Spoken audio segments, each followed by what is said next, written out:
Hey everybody, it's JP, my colleague, Senior Vice President of the Big Red M, Mike Thomas. We're talking about recruiting salespeople today, or what you should do with your sales teams. Here's Mike and I started talking about this the other day in just conversation.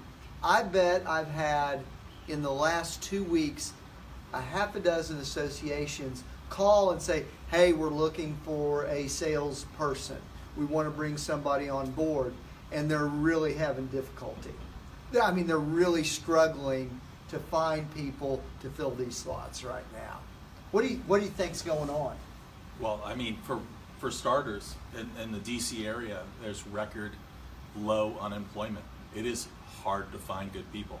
I know we have the greatest sales team in the world, but when we're trying to find new folks, it's a challenge to find good people out there. And I know, and I hear from friends out there, it's not easy to find talent. Yeah, so you got this dynamic going on where the market is really tight. Whether it's a salesperson or whoever you're looking to find, unemployment's very low. What I also see is you've got this dynamic happening in the association world where you basically have association disruption.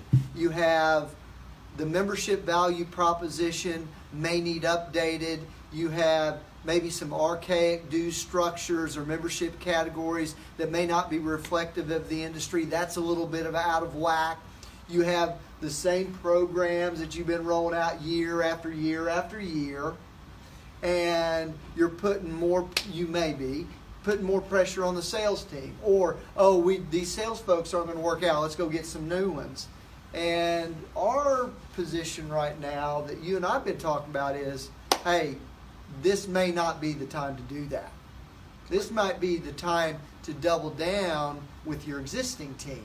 So let's talk about what we would do instead of going out and recruiting new. Take the people that you have and do what? For starters, you've got to train them up.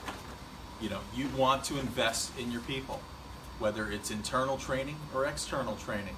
There's a lot of great online tools out there as well. So work with them to train them up. Secondly, you monitor their work. You got to track everything, and it's just a good practice, not just for the sake of looking over their shoulder, but everyone should have a CRM out there, and the salespeople should be logging all of their activities. As you mentioned that, I had a conversation with a really good CEO the other day and they're talking about their sales team. They're like, I don't know. I don't know if they're working out, yada, yada, yada. I said, well, tell me about their pipeline and their activity. And the CEO didn't know that. So it's like they didn't know, and we really need to start knowing about that business. But you only know it by training them up and then getting your information out of your CRM.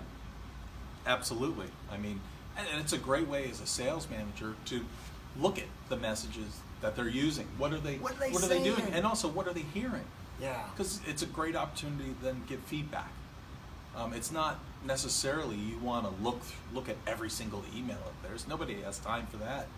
But look for some trends. Look for some things that they can improve on. Totally right. And so you're going to give them feedback about what you're seeing in their narrative and their stories that they're telling, the emails that they're sending to people. But here's the other part.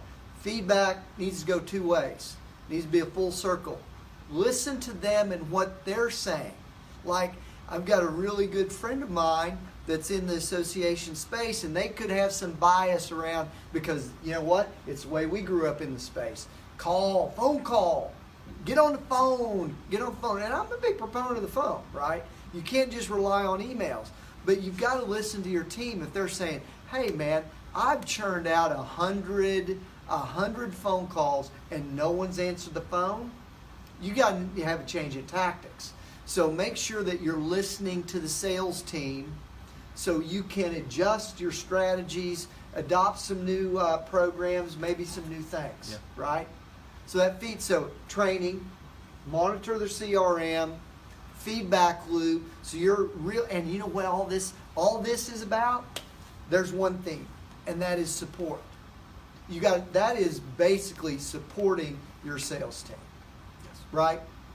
So before you want to go find somebody else to do it, my recommendation would be train, monitor, ongoing feedback, Mike's as well, and then I would say this, hey, I would say this, and if you hired us to do the sales work for you, guess what? We're going to do those things, but we're going to need that ongoing feedback with you all the time too.